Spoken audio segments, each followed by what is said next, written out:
The annual Rainbow Family Gathering of thousands of people from all over the world in all walks of life communing in a national forest happened this year in the state I live of Colorado.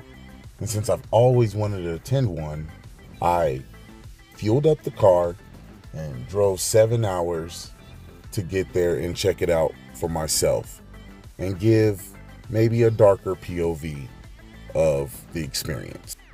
So I arrived at night. We're back off here off the beaten path. Definitely, I keep thinking right now, like if there was a setup or something, like that would have been a perfect place for ambush, you know what I mean? But as far as we're out, I'm sure everyone that's like in this line is definitely going to the gathering. So it looks like we got ourselves a convoy. So I spent the first night down at A Camp. That's where most people park. And then in the morning, I hiked in to the valley, which was about 2.5 miles.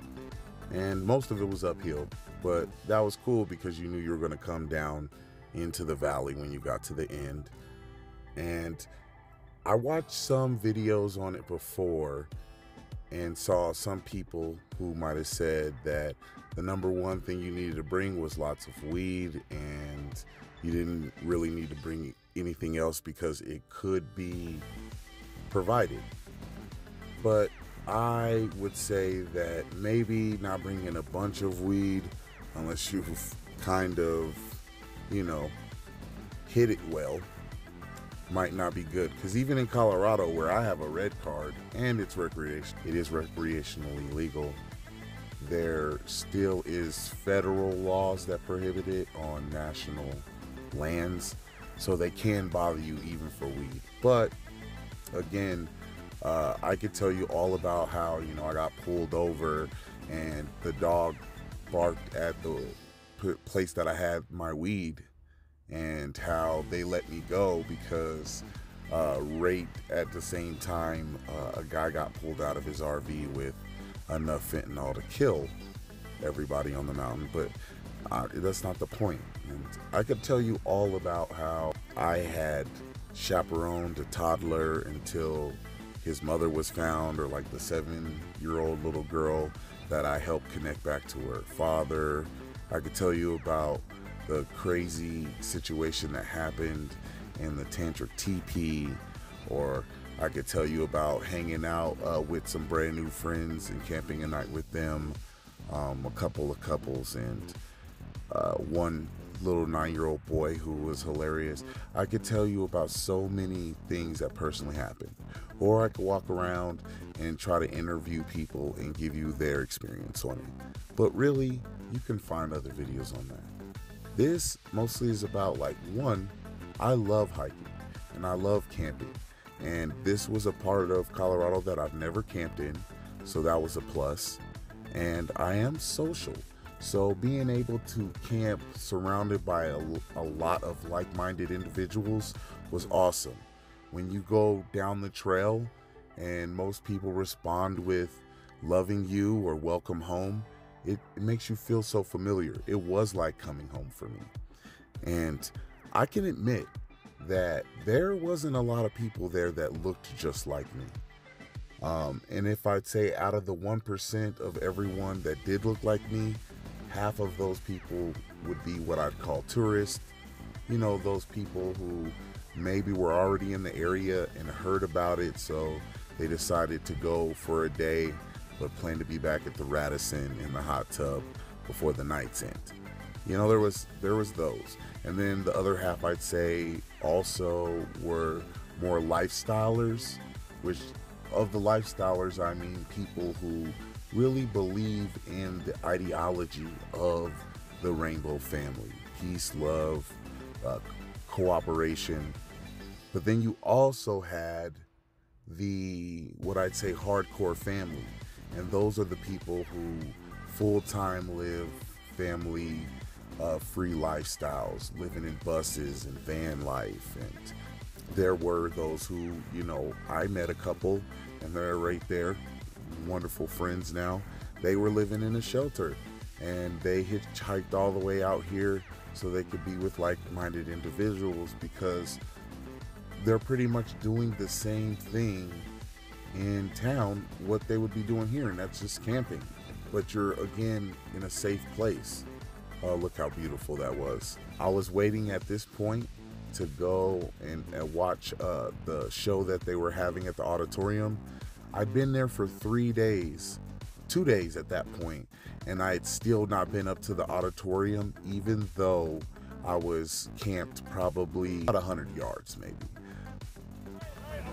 I just drove in, I'm very fucking tired, but they asked me to hop on. I got a little poem I want to read for you. I do a bit of spoken word.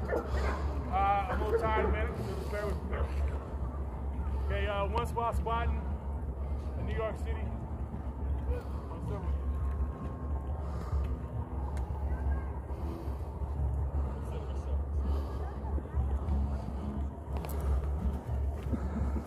Wind howled on the platform that night. My breath was stained with the taste of whiskey, while dripping on my wounded fists held tight. Subway wheels collide and scream.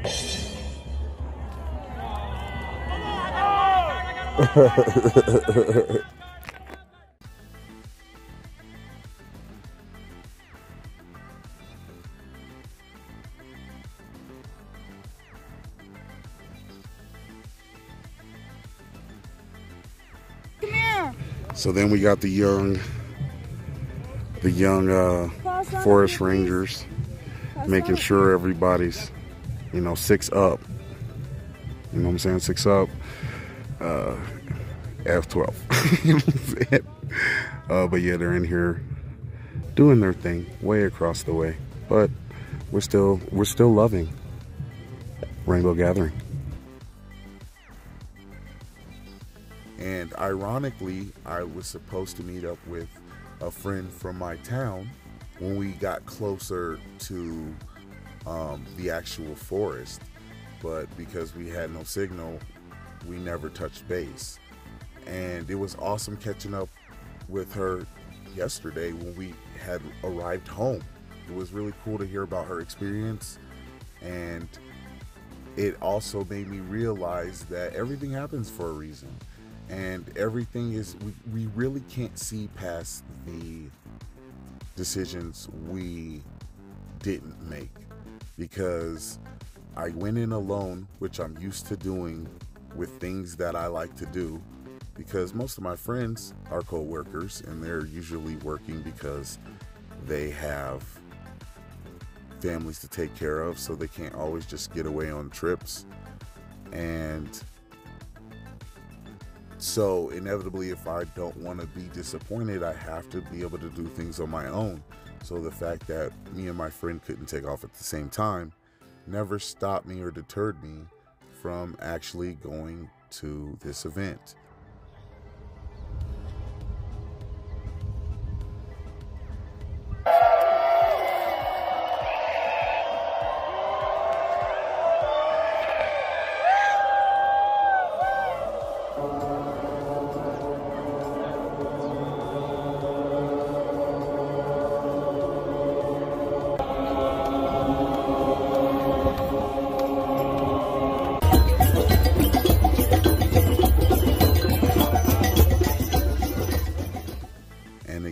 Even if we had met up, which I would have assumed would have happened around the fire, one of the drum circles, it didn't, which kind of made sense too, because there were so many different big camps that you could visit and have different experiences with, and there were several kitchens.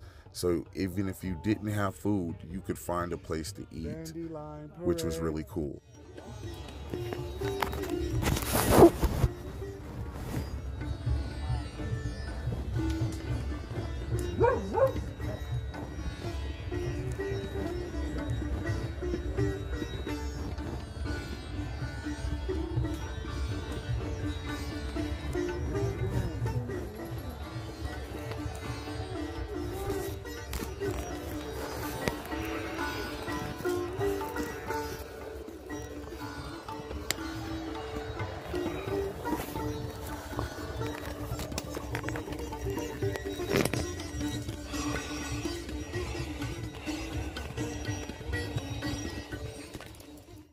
how many stars. People don't even realize, Joshua, how many stars are actually in the sky. No, there's more trees on Earth than there is stars in our sky. Oh, guaranteed. And most of those ones aren't even there no more.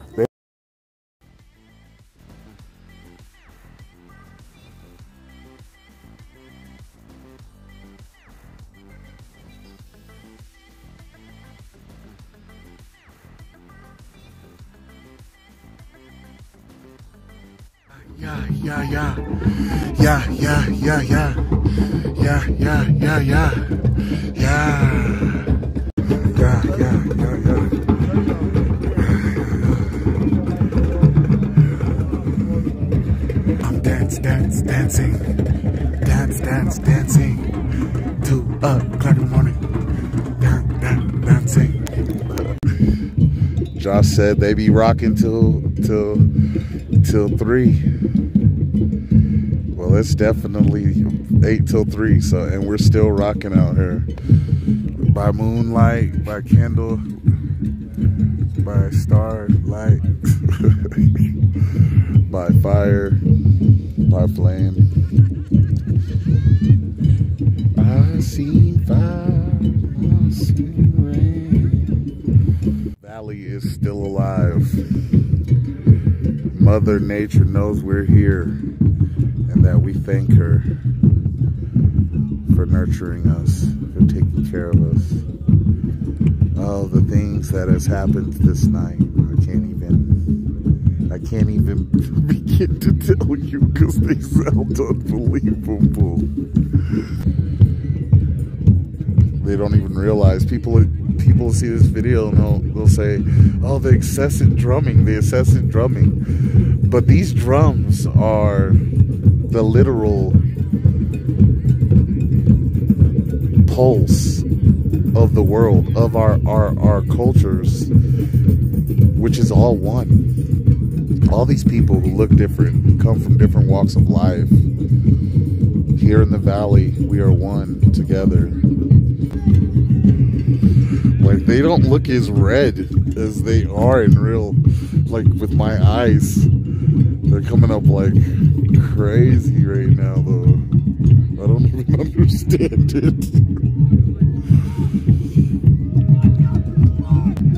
One nation under God, or goddess, or whatever you want to name, whatever it is that put all this wonderful stuff together.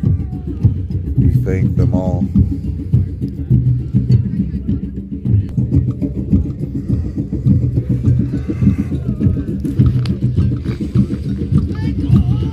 Make a hole.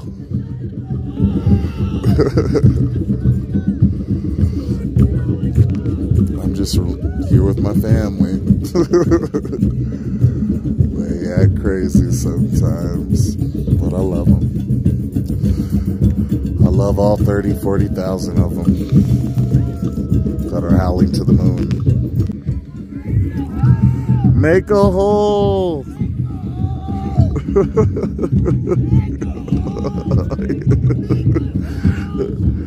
Watch, this is what holes will get you. When you make holes, what happens? The fire. Looks like I'm really far from it. Oh.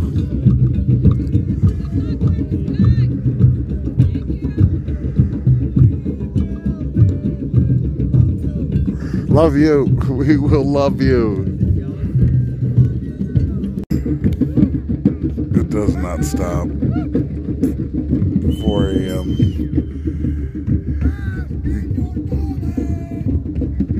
Bask in your knowledge.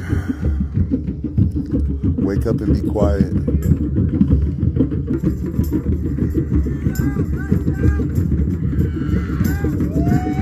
Woo!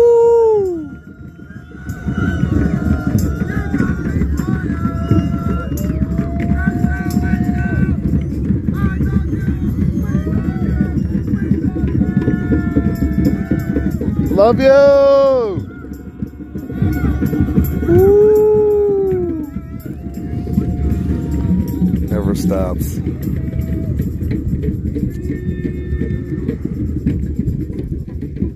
I wanted to make it till sunrise.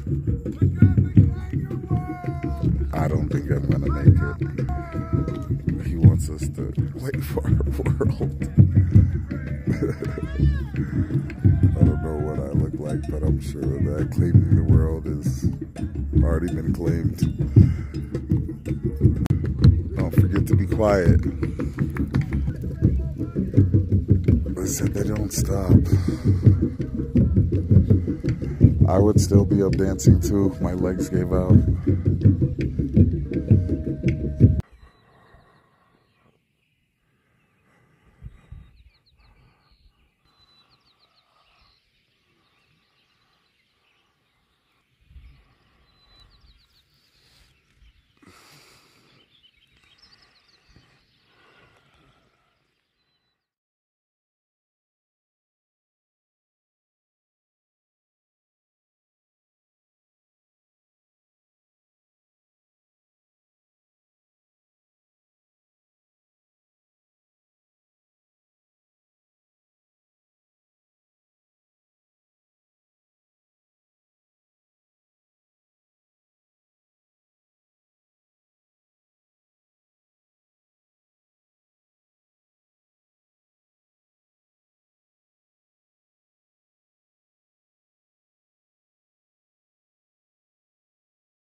So I hiked back to A camp and spent the evening of the 4th there, and it was a pretty wet hike back out, but still beautiful nonetheless.